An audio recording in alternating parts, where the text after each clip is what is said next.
I heard it with my own ears. Why is she even still alive? The laugh that followed wasn't loud, just sharp enough to split something deep in me. I stood behind the wooden gate, holding a glass dish of peach cobbler, still warm. My hands didn't tremble. Not yet. I didn't leave. I walked through that backyard like I hadn't heard a thing.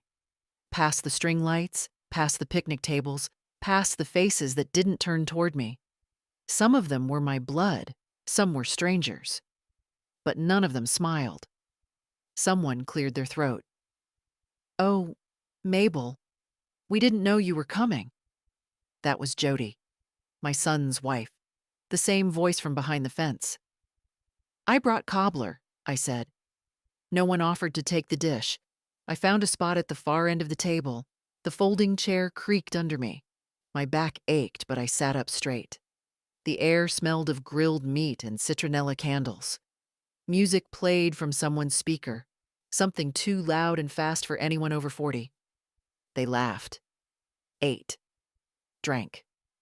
I watched. Carl, my son, made a toast at one point. "To family," he said, raising a beer.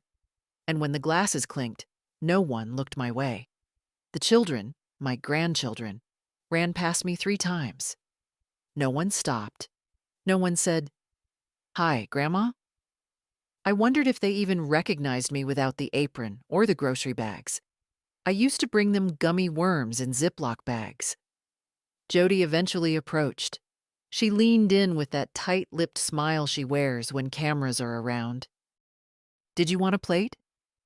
I looked up at her. "I'm fine." She nodded, too quickly, and walked away before I could say more. I stayed until the end. I helped stack plates. I folded napkins. I wiped the sticky table with a damp paper towel while the others started moving indoors. Then I picked up my empty glass dish, still warm from the afternoon sun, and I left. Not in anger, not in sorrow, but with a decision. The next morning I made coffee in my smallest pot, just 1 cup. I sat at the table by the window, the same table where Carl used to do his homework, legs too long for the chair. Back then, he needed me. Now, he just tolerated me. Barely. I didn't speak to anyone that Sunday. The cobbler dish was clean, dry, and put away. I left the house once to bring in the mail, but I didn't open the envelopes. I wasn't ready to see his name on the electricity bill again. That house, their house, was mine once. The down payment, at least. $40,000 from my retirement account, back when I believed in second chances and family investments. "Just to help you get started," I'd said. No strings. Apparently, no place at the table either. The paperwork was still in my filing cabinet. I'd never needed to look at it before. But now I wanted to see. Not the numbers, I knew the numbers, but the names. Whose name was on what? Who truly owned what I'd given? I pulled out the folder labeled Carl House. Inside, I found the purchase agreement, the deed, the signed letter I'd written, gifting the money with no expectation of repayment. "Because you're my son," I had written. It hurt to read that line, more than I expected. That evening, I called a woman named Lena. She's not a friend, not exactly, but she's sharp. Used to work in probate. We met at Bridge years ago and stayed in occasional contact. I told her I had questions about property, gifts, and estate documents. She didn't ask why. She just said, "Come by tomorrow. Bring everything." I slept well that night. No pills, no pacing. Not peace, exactly, but a kind of alignment. In the morning, I dressed carefully. Ironed slacks. Real shoes. The good coat, even though it was too warm for it. When you're about to change the shape of your life, you wear something with buttons. Lena's house smelled like lemon cleaner and peppermint tea. She looked at the folder, skimmed the documents, and gave a small grunt. "No written expectations. No shared title. It's theirs now. You gifted it. I know, I said. But that doesn't mean you're powerless. She told me what could still be done. About accounts, wills, powers of attorney. You can't take the house back, she said. But you can make sure they don't get anything else. That was enough. She gave me a checklist. I folded it in half and put it in my purse. That evening, I sat back at the kitchen table. No music, no television. Just the silence I used to hate, but now welcomed. I took a blank sheet of paper and wrote a name at the top. Carl. Then I drew a single line through it. On Wednesday, I baked a pie I didn't intend to share. Blueberry with a little lemon zest. I used the good crust recipe, the one I used to reserve for birthdays and Thanksgivings. This time, it was just for me. No reason, no occasion, just because I still could. I sat on the porch while it cooled, my knees covered with the old Afghan Doris gave me before she passed. The street was quiet. A few kids on bikes, someone mowing a lawn 2 houses down. It was the kind of afternoon where nothing big happened, unless you were watching closely. Around 4, a car I recognized pulled into the driveway across the street. Jody's sister, Michelle, stepping out with a tote full of groceries and a bottle of wine. She knocked once and went inside without waiting. Comfortable. Certain of her place. I hadn't been invited to that house in nearly 4 months, not since Ruby's birthday. Even then, they sat me near the trash bin. So you won't be too close to the music, Mom. I remember Carl saying that like it was thoughtful. Ruby hadn't opened my gift until after I left. A picture book, hand-stitched. I'd written a little note inside the cover. To Ruby, with all the love a grandma can fit on a page. She never mentioned it. I'd seen them twice since. At the grocery store once, Carl in a rush, Jody pretending not to notice me in the produce aisle. Another time at the library where Ruby walked right past me. No smile. Just a glance like I was a substitute teacher or a neighbor she couldn't quite place. And still, I'd kept a drawer in my hallway with stickers, tiny notebooks, little treasures for the children, just in case. For years, I filled it faithfully. That day, I emptied it. Every last thing went into a paper bag. I set it by the curb with the other recycling. I watched the bag sit there for hours, untouched, just like me. That evening, I got a message from Carl. Hey, Jody says she might have hurt your feelings on Sunday, didn't mean anything by it. She was just tired. You know how family events can be. I read it twice. Then I deleted it. Not replied. Deleted. I wouldn't archive his explanations like museum pieces anymore. I'd done that too long. Stored excuses like mementos, wrapped them in the soft padding of, he didn't mean it, or she's just under stress. No more. At 7, someone knocked. For a second, I thought maybe. But it was Kay from next door, bringing a container of lentil soup and asking if I'd seen her cat. I hadn't, but I invited her in. We sat at the kitchen table and split the pie. She didn't ask about Carl. Didn't ask why my eyes looked heavier than usual. She just said the pie was so good it made her knees hum. We laughed. I needed that laugh more than I realized. Later, after she left, I picked up a photo from the shelf in the hallway. Me and Carl, 1987. He was 8, missing a front tooth, smiling like I was the whole world. I looked at that boy and whispered, I miss you. Not the man, the boy. I turned the photo face down. Then I opened my desk drawer and removed the envelope labeled legal. In it, my will, my medical directives, the durable power of attorney Carl had signed on for 3 years ago when I had the fall.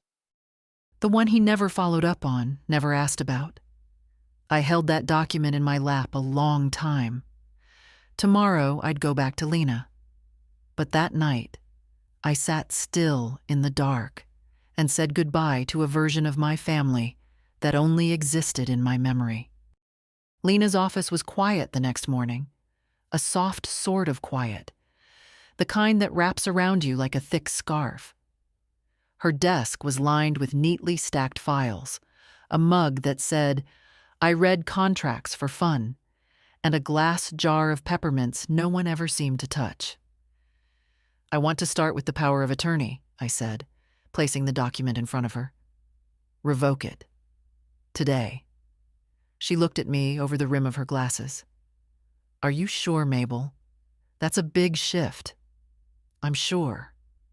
She didn't ask why, just nodded and slid the paper toward her side of the desk. "We'll file the revocation today. I'll notarize it. You'll need to sign a few things, but I'll make it easy." I sat back as she printed the forms. My heart didn't race. I wasn't trembling. This wasn't revenge. This was repair. "I also want to adjust the will," I said. "Remove Carl as executor. Remove him completely." That gave her pause. "You want to cut him out entirely?" I nodded. "He has a house, a job, a family. He doesn't need what I've saved.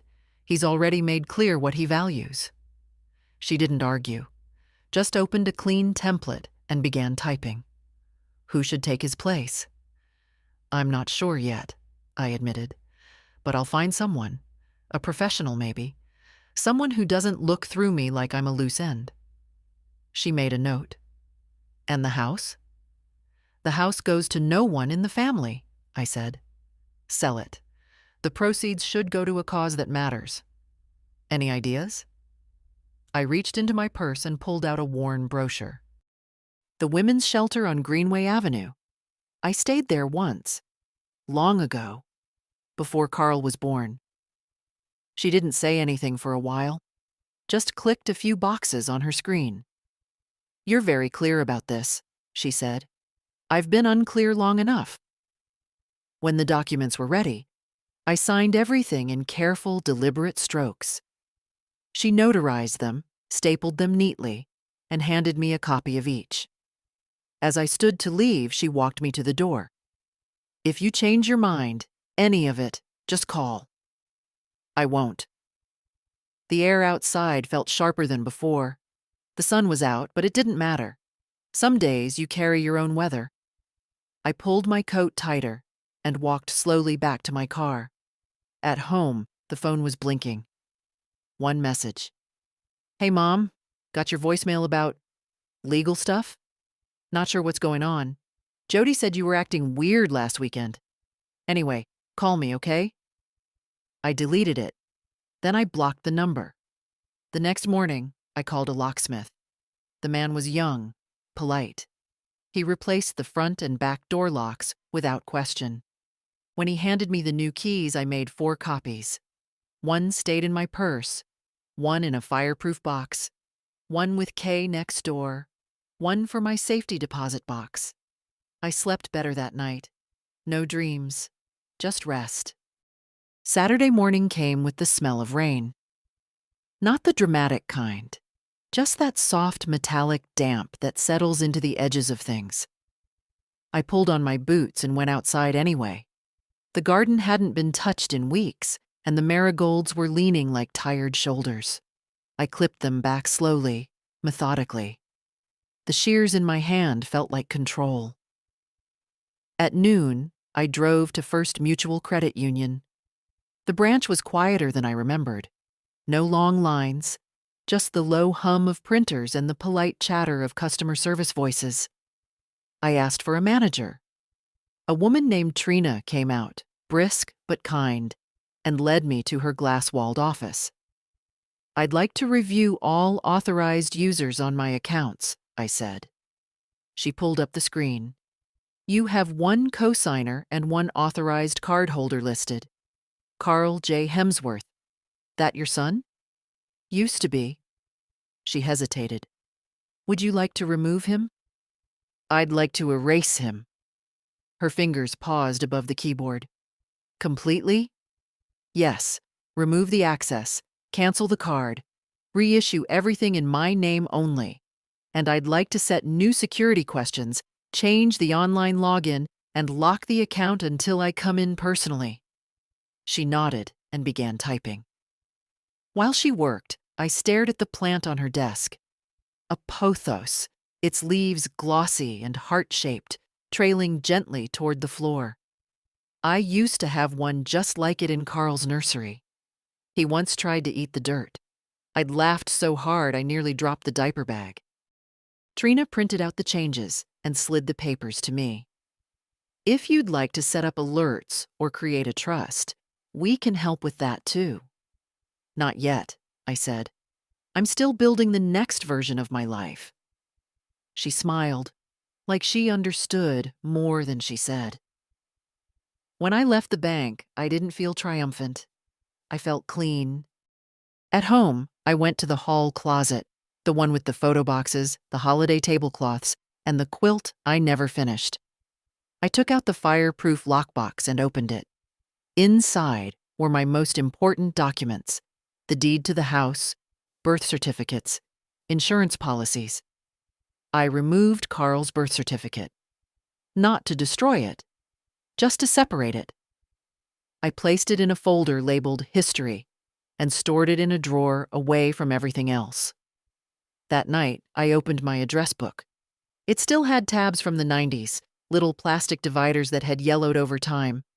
I flipped to C and stared at the names. Carl and Jody Ruby and Trent? I took out a pen and drew a single line through each one.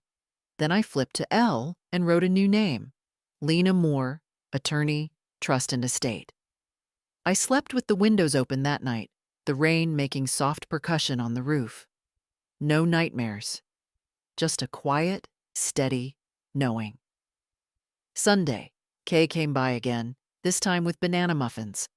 We sat in the kitchen and talked about the stray cat that had taken up residence under her porch. We named it Vernon, for no good reason. She stayed until just after lunch. After she left, I picked up the Sunday paper and read it cover to cover. I underlined a listing for a small apartment in a quiet complex on the edge of town. 2 rooms, ground floor, washer and dryer included. Just enough. I clipped it out and set it on the fridge. Not for now, but for soon. I wasn't running, I was preparing. Because the next time someone asked, "Why is she even still alive?" I wanted the answer to be clear: to reclaim everything I gave away too cheaply. On Monday, I called the real estate attorney Lena recommended, a man named Charles Lindell. His voice was steady, low, the kind you trust before you even meet the eyes behind it. I told him I wanted to talk about title changes and property transfers. He gave me an appointment for Thursday. In the meantime, I gathered everything: the deed to the house, the property tax records, the repair invoices I'd kept for 20 years, new roof, new plumbing, the furnace that Carl had said wasn't worth the investment, but I'd paid for anyway. Every receipt was a thread in the story they wanted to forget. I made neat copies. I labeled folders. When I was finished, my dining table looked like the war room of a woman no one had expected to resist. That night, the phone rang again. Blocked number. I let it go to voicemail. A moment later, the machine picked up. "Mabel, it's Jody. Look, we really don't understand what's going on. Carl's been trying to call. Ruby's been asking about you. We're all worried. Please call us back." I turned off the machine. The lie sat in the air like old perfume.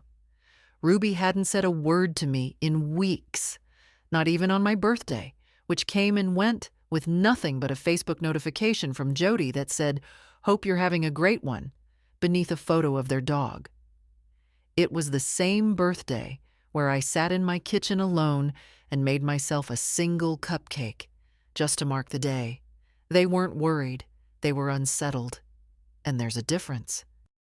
On Thursday, I put on my navy cardigan, the one with the mother-of-pearl buttons that still shined when I held them up to the light.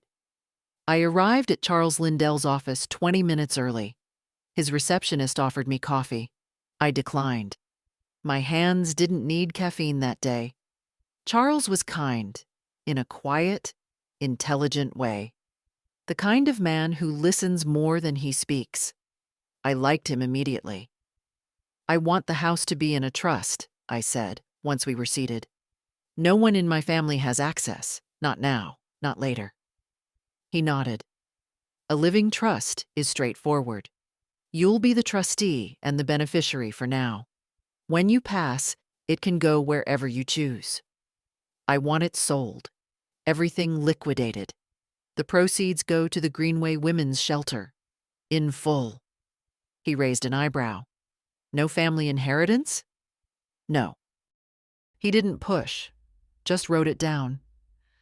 "I also want to remove Carl from any and all documents where he might be listed as a beneficiary. Bank accounts, insurance, healthcare proxies, all of it." "I'll prepare the documents," he said. "We can notarize them in-house. You'll need to update your will to reflect these changes too." "I've already started that with my estate lawyer." He smiled, a small curl at the corner of his mouth. "Then we're just making it official." We worked for nearly 2 hours, reviewing clauses, signing forms, assigning contingencies. He explained everything with patience and precision. When we were done, he handed me a slim binder. "This is your trust packet," he said. "Keep it safe. Everything else we'll file this week." I thanked him and left the office with a strange sense of solidity, like my spine had real weight again. On the way home, I stopped by the bakery on Main Street. I hadn't been in years. The girl behind the counter was new. She called me ma'am and gave me a free cookie for being lovely. I bought a lemon tart and ate it in the car, the sunlight warm on my knees through the windshield. At home, I sat in the quiet and reread the trust documents. My name, my signature, my terms, no loopholes, no weak spots. For the first time in months, maybe years, I didn't feel like someone waiting to be chosen. I had chosen myself. Later that evening, just as the sky began to turn, a car pulled into my driveway. Carl. He stepped out slowly, like he wasn't sure if he'd be welcomed. I didn't open the door. He knocked once, then again. Finally, he called through the door. "Mom, please. I don't know what's happening." I sat on the couch, hands in my lap. "You changed the locks. You blocked my number. I just want to talk." He sounded less angry than uncertain, like someone trying to find the map after realizing he's no longer holding the pen. "Just tell me what's going on." I didn't answer. After a while, he left. I waited 10 minutes before I stood. I watched him from the window as he backed out, slowly, his face tired behind the wheel. Then I sat back down and poured myself a cup of tea. Sugar. No milk. My mother always said, "If they don't hear you softly, they'll hear the silence louder." The front yard hadn't looked this tidy in years. On Friday, I trimmed the hedges, swept the porch, even replaced the cracked bulb above the door. Not because anyone was coming, because I was leaving, eventually, and I wanted the house to know I hadn't stopped caring. It wasn't the house's fault. I'd lived in it for 43 years, moved in when Carl was 5, back when his favorite thing was to line up his toy dinosaurs along the windowsill and name them like classmates. This one's Rebecca, and this one's Mrs. Fulton. It had been my dream house once. 3 bedrooms, a wide front window, a narrow little attic I turned into a sewing room. I'd painted every wall myself, tiled the kitchen floor after Frank died, learned how to replace the gutter screens when the neighbors said I should just wait for my son to help. I stopped waiting a long time ago. That afternoon, I walked through each room with a notepad. In the guest room, an old dresser I'd once offered to Carl and Jody when they needed furniture, They said it was too dated. In the hallway, a framed cross-stitch from my sister that said, "Peace lives here." It had been hanging so long the wall behind it was cleaner than the paint around it. In the back bedroom, Carl's old room, the curtains were still the ones with little sailboats. I'd meant to replace them years ago, but something always got in the way. The closet still held a dusty box of baseball cards and a shoebox labeled "Private." I didn't open it. Instead, I sat on the edge of the bed and looked out the window. The apple tree in the backyard was crooked now. Time had pulled it leftward, but it still bloomed each spring, defiantly, like it didn't know it was tired. I stayed there for almost an hour, remembering. The time Carl climbed that very tree and got stuck, wailing like a siren, until I came out barefoot and furious, dragging the ladder behind me. The way he hugged me afterward, shaking with leftover tears. "Don't tell anyone," he said, and I never did. I remembered the first time he came home with Jody, the way she looked around my house like it was a motel that hadn't been reviewed yet. "It's cozy," she'd said. I remembered holding Ruby for the first time. Her cheeks red and crumpled. Carl had actually cried that day. "She's perfect," he whispered. I remembered the Christmas when Jody told me not to bring food because the kids don't eat old-fashioned stuff, and how I brought a pie anyway. Ruby never touched it. Trent said it tasted like soap. They laughed. That was the year I stopped baking for their holidays. But I never stopped baking. I stood up and wrote on my notepad, "Leave the curtains. Take the quilt." In the kitchen, I opened the cabinet above the stove, my baking cabinet. Everything still in its place. Vanilla, cinnamon, brown sugar, the heavy measuring cups Frank bought me for our 10th anniversary.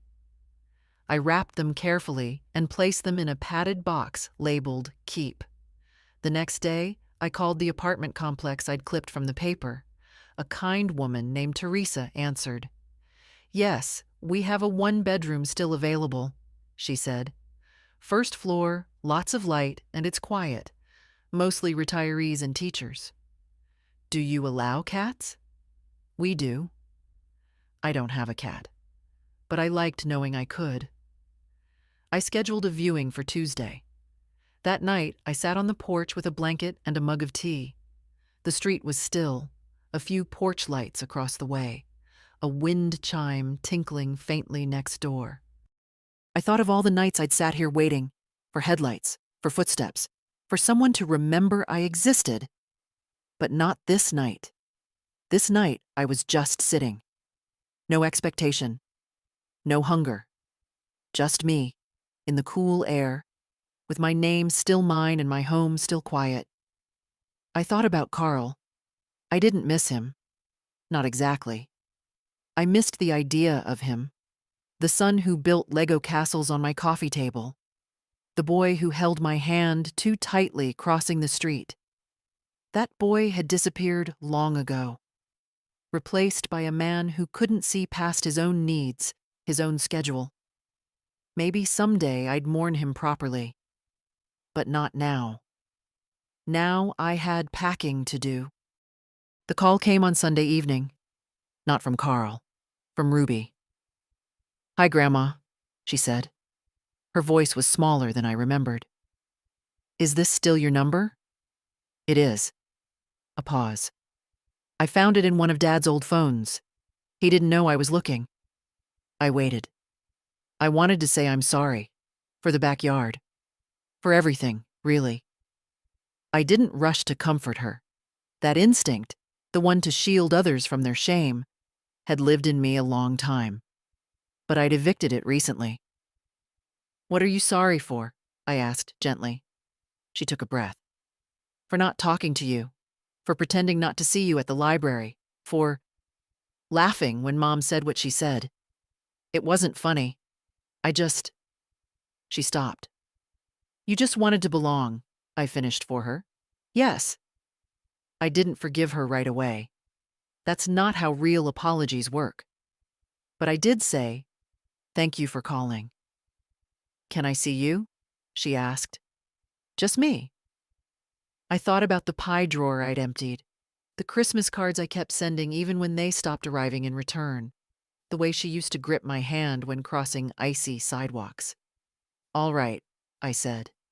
"Come by tomorrow after school. Just you." She exhaled like she'd been holding her breath all summer. "I will. I promise." I hung up and sat quietly, my tea growing cold in my hands. Monday came gray and drizzly, the kind of day that makes everything feel softer. I baked banana bread, not for anyone in particular, just to fill the house with something warm. At 4:12, Ruby's knock came. She stood on the porch in a hoodie 2 sizes too big and sneakers with the laces untied. Her eyes were rimmed with something that wasn't just mascara. "I wasn't sure you'd open the door," she said. "I wasn't sure you'd knock," I answered. Inside, we sat at the kitchen table. She picked at the bread. I poured tea. "Mom says you've gone crazy," she said, not unkindly. "That you're cutting us out." "I'm not cutting. I'm choosing," I said. "There's a difference." She nodded, like she almost understood. "I don't hate you," I added. "I don't hate you either," she whispered. I think I copied how they acted. And I didn't question it until I started missing you." The sentence folded something inside me. "I want to come back," she said. "If that's allowed." I looked at her. This girl who still had the same eyes as Carl at 8, before the world taught him how to be unkind. "You can come back," I said. "But not for pie, not for gifts, only for truth." "I can do that." She stayed an hour. We didn't talk about Carl or Jody, just school, books, a cat she wanted but wasn't allowed to get. She left with a second slice of banana bread wrapped in foil. After she walked down the driveway, I watched her until she turned the corner. I didn't feel hopeful. I felt honest. That night, I wrote in my journal, "Maybe some doors don't need to be slammed. Just gently locked from the inside, with a window left cracked for the ones who come alone and knock with care." The next few days passed quietly. I packed slowly, one drawer at a time, one memory at a time. Not because I was sentimental, but because I wanted to know what I was keeping and why. If something didn't make me feel stronger, it didn't come with me. The apartment viewing was scheduled for Thursday afternoon. That morning, I woke up early and brewed coffee strong enough to stand up on its own. I wore slacks and a blouse, not because anyone would judge me, but because starting a new chapter deserves clean seams. The apartment complex was simpler than the brochure made it look, but it felt right. Brick buildings, tidy flower beds, a bench under a linden tree. Teresa, the manager, greeted me like she already knew who I was. "Ground floor," she said, unlocking the door to Unit 1B. "South-facing windows. Neighbors are quiet, heat's included." The space was small, yes, but honest. No pretense, no echoes of voices that had grown cold. Just clean light and walls waiting for new stories. I stepped into the kitchen and ran my hand over the laminate counter. It wasn't marble, but it was mine. The stove had only 4 burners, and the fridge hummed faintly like it was keeping a secret. I liked it. "I'll take it," I said. Teresa blinked. "You don't want to think about it?" "I already have." By that evening, the paperwork was signed. I put down the deposit and scheduled my move-in for the 1st of the month. 3 weeks. Enough time to leave with care, not haste. That night, I sat in the living room among half-filled boxes and wrote out a new address book card. Mabel Hemsworth, 128. Willow View, Apt 1B, No. forwarding for Carl. I smiled as I tucked it into my drawer. 2 days later, Carl showed up again. He didn't knock right away. I heard his car before I saw it. The engine idled for a while out front, as if he was rehearsing something behind the wheel. When he finally stepped onto the porch, I met him at the door. I didn't open it. "You blocked me," he said, not angry, just confused. "You changed everything." "Yes." "Why?" I didn't speak right away. I looked at his face. Older than I remembered. Or maybe I'd just stopped seeing him clearly years ago. "I heard what Jody said," I told him, "in the backyard, and I heard you laugh." He shifted. "I didn't mean it. You know how she is. She talks out of turn. It was a joke." "No, Carl. A joke has to have a punchline. That was just cruelty wrapped in silence." "I didn't know you were there," he muttered. "That's exactly the problem." He blinked. "So, that's it? You're erasing me over one bad afternoon?" I wanted to laugh. One afternoon? The afternoon was just the final straw in a stack built over years. Years of being sidelined, pitied, ignored, tolerated. A life where I was convenient but never considered. "I'm not erasing you," I said. "I'm just finally choosing myself." He frowned. "Ruby said you're letting her visit?" "I am." "So she gets a pass?" "No. She asked to come back. You waited until your name started vanishing from documents." His face tightened. "This is about money?" "No. This is about dignity." He looked past me, into the hallway. Maybe he expected to see the old side table with his school photos still framed, or the basket of holiday cards I used to keep. But the hallway was clean. Clear.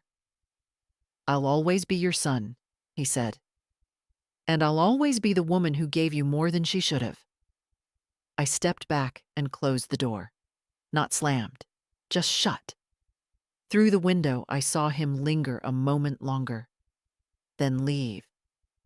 That night, I didn't feel triumphant. I cried for 7 minutes. I timed it.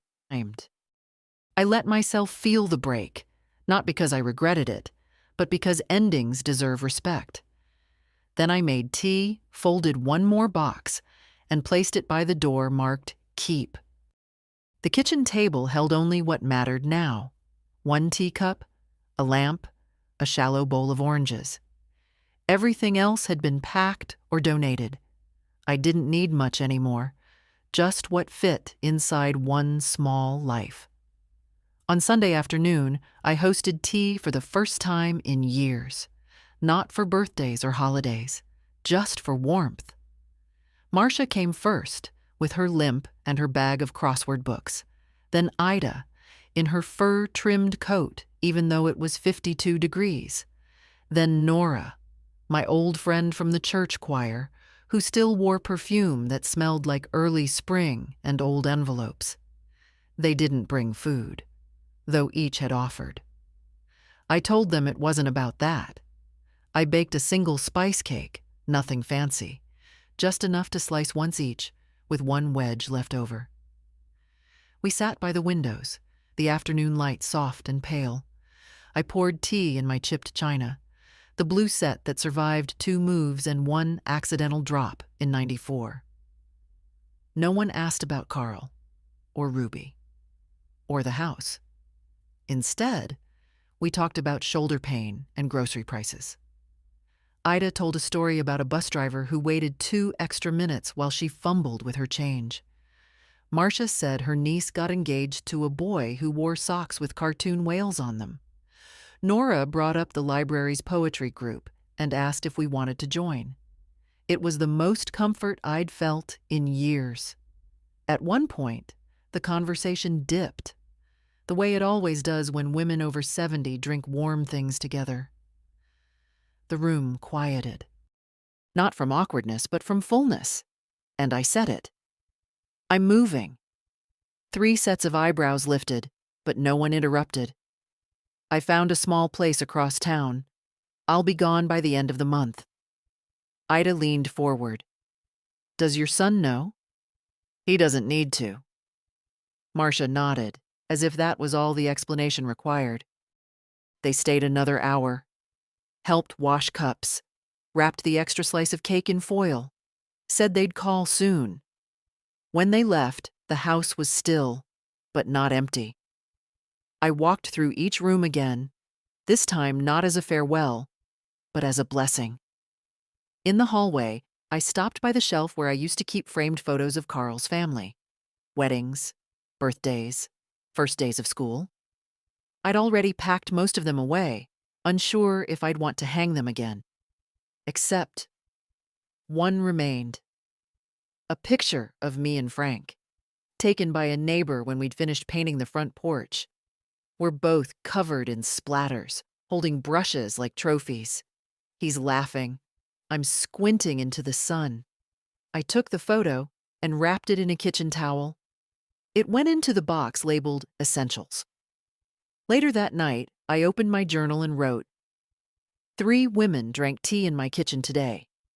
No one interrupted. No one explained. No one corrected. We just existed. Together. That entry meant more than all the Christmas newsletters I used to write, filled with pretend happiness and obligatory gratitude. The next morning, I woke to a voicemail from Jody. Short, cold. I heard you spoke to Ruby, and Carl says you've been hostile.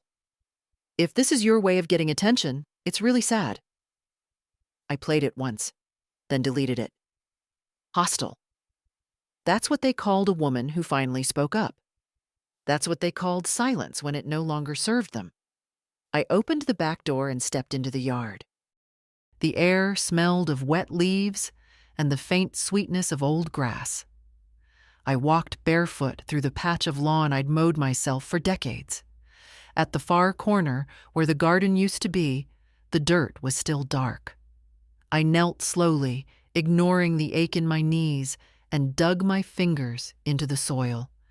I planted 3 marigold seeds from an old paper packet I'd found while packing. Just 3. Not to bloom, but to mark something. The doorbell rang at 10:42 a.m., sharp on Wednesday. I knew it wasn't the postman. He came at noon, give or take. And it wasn't Kay, who knocked like she was always halfway apologizing. No. This knock was practiced. Polite. When I opened the door, Jody was standing there in heels too high for the weather and a coat the color of wet bone. Her lipstick was perfect, but her eyes were tight. Mabel, she said, like she was reading the word off a clipboard. Jody. She didn't ask to come in. She stepped past me like she still lived in the narrative where that was allowed. I closed the door behind her, slowly, deliberately. She stood in the middle of my living room, like someone preparing to deliver a pitch, her hands clasped too tightly in front of her purse. This is getting out of hand, she began. You've blocked Carl. You've changed your accounts. Ruby is sneaking around to call you. And now I hear you're moving? All true, I said calmly. She blinked, thrown for a moment by the lack of resistance. We're your family, she said, putting weight on the word like it was an anchor. You can't just erase us because of a bad day. I studied her. The way she wore confrontation like jewelry, displayed, not felt. It wasn't one bad day, I said. It was years of polite dismissal, of lukewarm invitations, of being tolerated instead of welcomed. One day just pulled the curtain back. Her jaw tightened. We never asked you for anything. That's the problem. You never asked. You just expected. I don't know what Carl ever did to deserve this, she snapped. He's a good man. Good men don't laugh when someone wonders why their mother is still alive, I replied, my voice steady. She took a step closer. You think you're punishing him? You're punishing Ruby. She's confused, hurt, and you're using her to prove some kind of point. That made me pause. Not because she was right, but because of how easily guilt still knew my name. I took a breath. Ruby came to me, alone. She's 16. She knows what a closed door feels like. Jody scoffed. You've always made things dramatic. No, I've always made things possible, I said, sharper now. The down payment on your house, the babysitting, the casseroles, the last-minute rides, the silent endurance at birthdays when I was placed behind centerpieces so I wouldn't ruin the aesthetic. She turned, pacing. You're exaggerating. You've always been difficult. I smiled then, but not kindly. Is that what women become when they stop handing over their silence? Her mouth opened, closed. Then she spotted the packed boxes stacked near the front door. You're really doing it. I am. And what happens when you're alone in that little apartment? When no one's left to check on you? When Ruby forgets to call? I'll still have myself, I said. And I'd rather be alone with honesty than surrounded by people who flinch at my presence. She looked around, as if the house might help her win, as if the walls might join in. You're throwing everything away. No, I said, picking up the binder with my trust documents and placing it on the table. I'm finally choosing what to keep. Jody stood there a moment longer. Then she picked up her purse and walked toward the door. Before she left, she turned. Don't expect us to come running when you change your mind. I'm not running, I said, and I won't. The door closed behind her like punctuation. Later that evening, Ruby texted me a single line. She came home fuming. You okay? I wrote back. Perfectly. Some doors need closing, Ruby. It doesn't mean you're on the other side. She sent a heart emoji, followed by, still bringing cookies Thursday. Don't bail. I didn't. And I wouldn't. The papers were ready. Lena called Thursday morning. Everything's signed, filed, confirmed. The trust is active, your accounts are protected, and your will is updated. You're now the sole decision maker of every inch of your life. Thank you, I said. 2 words that held more weight than most confessions. I'm proud of you, Mabel. I smiled into the phone. Funny how many people say that only after you start saying no. By noon, I was at the bank, binder in hand, handing over the final forms. The clerk was young, barely 25, but she treated the documents like something sacred. I liked that. We'll update the beneficiaries right away, she said. And this authorizes removal of your son from all shared access. It does. She nodded with the kind of calm efficiency I once mistook for coldness. Now I understood. She was simply prepared, like me. Afterward, I walked 2 blocks to the post office and picked up a key for a new P.O. box. When they asked for a forwarding address, I declined. Anyone who truly needed to find me already knew where I was. Back at home, the afternoon light was soft through the curtains. I brewed a fresh cup of tea and pulled out the last envelope, my medical directive. A copy for my new doctor, another for the safe box. It felt like sewing the final thread in a dress I'd been mending for years. At 3:30, Ruby arrived. She brought chocolate chip cookies in a plastic container and a magazine with a quiz on, what type of flower are you? We sat on the porch, eating cookies and circling answers in pencil. I was apparently a lilac. Quiet, observant, easily underestimated. Ruby was a marigold. Resilient and hard to root out, she read aloud, grinning. That checks. When the cookies were gone, we just sat. She swung her legs lightly under the bench. Dad says you're turning your back on family. I didn't respond right away. He's hurt, she added, softer. Not that it excuses anything, but it's all he talks about. Then he's finally talking about something that matters, I said. She looked down at her lap. I miss the old you. No, I said. You miss the version of me who let herself be erased quietly. That wasn't me. That was survival. She nodded. I get that now. We sat for a while longer. Then she pulled out a folded piece of paper. It's just a sketch, she said, suddenly shy. I made it last night. I don't know if it's any good. I unfolded it. A pencil drawing, rough but clear. A woman seated in a chair, her back straight, eyes forward. In front of her, a chessboard. On her side, just 2 pieces.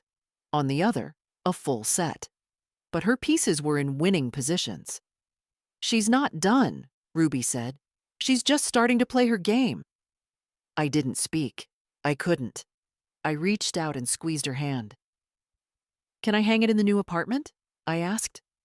She lit up. Really? Really.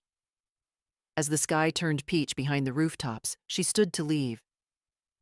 I know this doesn't fix everything, she said.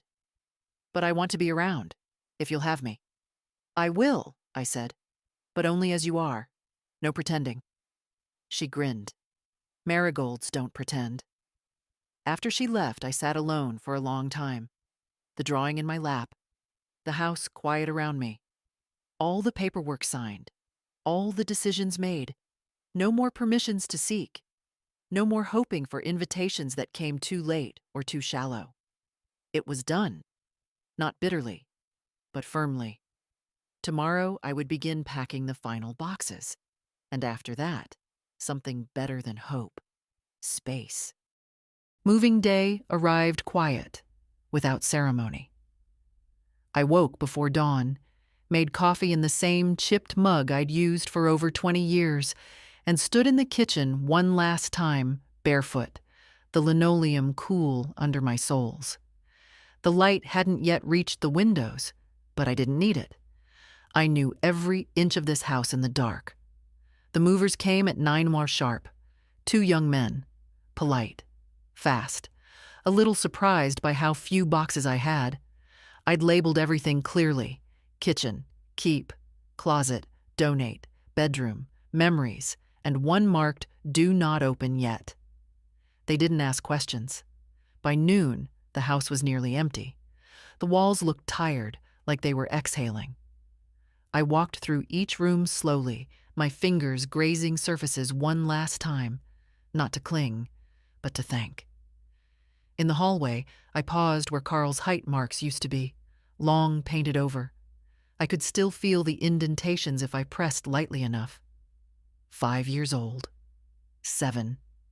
11. A lifetime of inches that couldn't be undone. I didn't cry. I placed a small envelope in the top drawer of the empty hallway table. It held 1 key and a note that simply read, "This house taught me everything. Thank you." Then I locked the front door behind me and didn't look back. The apartment smelled like fresh paint and new beginnings. The movers placed the boxes exactly where I asked. I tipped them too much. I didn't care. Teresa from the office brought me a welcome packet and a small plant. "Something green," she said. "For your windowsill." It was a tiny succulent in a ceramic pot shaped like a cat. I placed it beside the kitchen sink and whispered, "I think we'll get along." The first thing I unpacked was the kettle. The second, Ruby's drawing. I hung it near the window where the light caught it softly, the pencil lines glowing like they were freshly drawn. That night, I made toast and ate it on the balcony, wrapped in a blanket. No noise, just wind and the occasional hum of someone else's television through the wall. I didn't feel lost. I felt spacious. The next morning, I unpacked the last box. Inside were the essentials: 2 dresses, a pair of shoes, a tin of buttons I'd collected over decades, and a letter, folded in thirds, yellowed slightly at the edges. Frank's handwriting, the letter he'd written me before his surgery, the one he didn't survive. If something goes wrong, don't fold in. Stay open. Stay warm. Live with your hands unclenched. You have more strength than you know.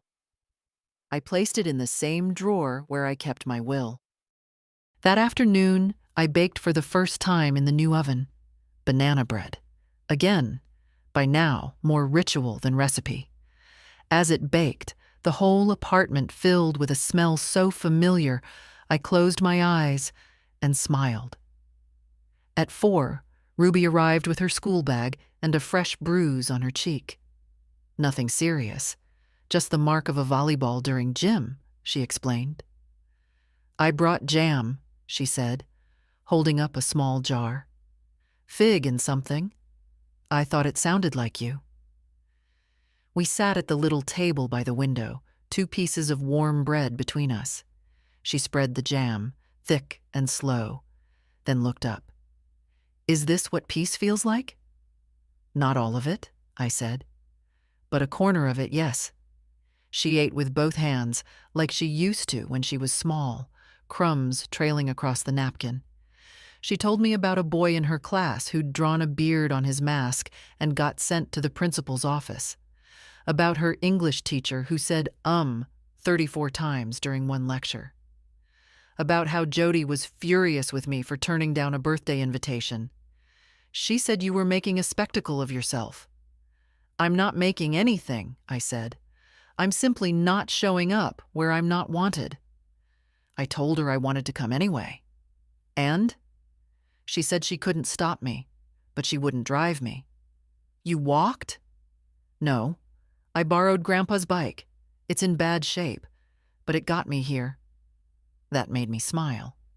Frank would have liked that. You can leave it locked on the balcony, I said. We'll fix it up together. Her eyes lit up. Really? Really? After she left, I watched the sun lower behind the row of trees outside. I didn't miss the house. I didn't miss Carl's silences or Jody's sideways smiles. I didn't miss the old version of myself that whispered, maybe next time they'll see you. Because now I saw myself, and I didn't need permission to exist. 1 week after the move, the house sold. The realtor called to say the offer came in just above asking. An older couple, no kids, looking for quiet and history, she said. I almost laughed. They'd found both. I didn't go back, not even for the walkthrough. I gave Charles power of attorney for the sale, signed what needed signing, and let it go. He called when it closed. It's done, he said. I thanked him, then hung up and stood in the middle of my apartment. It wasn't large, but every inch of it was mine. I opened a new bank account for the shelter donation. I didn't put it in my will. I gave it now. I walked in myself, handed the check to the director, and said, "This is for the women who leave without shoes." She stared at the amount and started to cry. I didn't. I'd done my crying. This wasn't grief. This was intention. That night, I made soup. Not for anyone, not for an occasion, just because I liked the way leeks softened in butter. The radio played quietly in the background, some jazz station with no ads, just saxophones and soft rhythms that didn't ask for applause.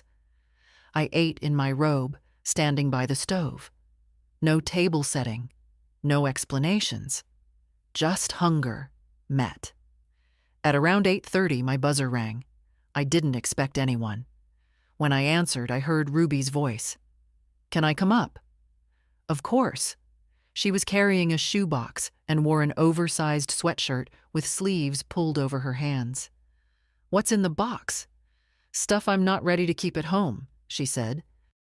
Inside, a notebook, a phone charger, a necklace that wasn't Jody's taste, a photo of her and me at the zoo when she was 5. She had chocolate on her face. I'd forgotten that day. She hadn't. "I don't want to live there when I'm older," she said suddenly, sitting cross-legged on the floor. "With them, I mean." "You won't have to," I said. "You get to choose." Even if they hate me for it? Especially then. She nodded, thoughtful. Do you think people can change? Sometimes, but I think the better question is, can they stop pretending? She looked up. Are you still angry? No, I'm finished. Ruby stayed until nearly 10. We didn't talk about Carl. She didn't ask for stories about him, and I didn't offer. Some threads don't need tying. When she left, she hugged me tighter than she ever had before. The next morning, I walked to the corner store for milk. The man behind the register nodded at me like I was already part of the routine. You're the banana bread lady, he said. The kid with the bike talks about you. I smiled. That's me. I bought a newspaper just because I could and read it on the balcony with my feet tucked under me. The world still turned. Bills still came. But the silence inside my chest was no longer heavy. It was restful. Later that week, a letter came. No return address, but the handwriting was Carl's. I opened it slowly. Mom, I don't know how to fix this. I don't know if you want me to. I said things I can't unsay. I let things happen. I should have stopped. I don't know how to be the man you deserve, and I'm scared it's too late to learn. But Ruby talks about you every day now. She's different, braver, and that came from you. I'm sorry. I hope one day you'll let me try. I folded the letter and placed it in a drawer. Not forgiveness, not refusal.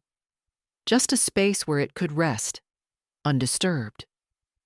That night I wrote in my journal, I am not angry anymore, not afraid. I am not waiting at windows, not watching porches. I am not a forgotten guest at someone else's table. I am building my own.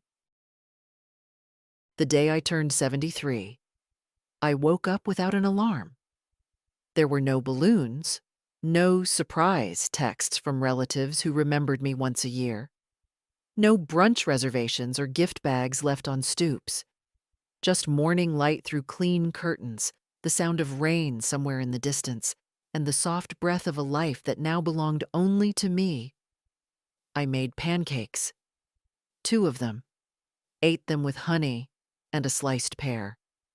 Then I sat in the middle of my little apartment with the photo of Frank propped on a chair and said, well, we got here, didn't we? At noon, Ruby came.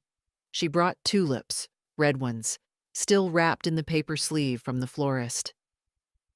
You're not a birthday cake person, she said. So I brought flowers like grown-ups do. She gave me a small envelope.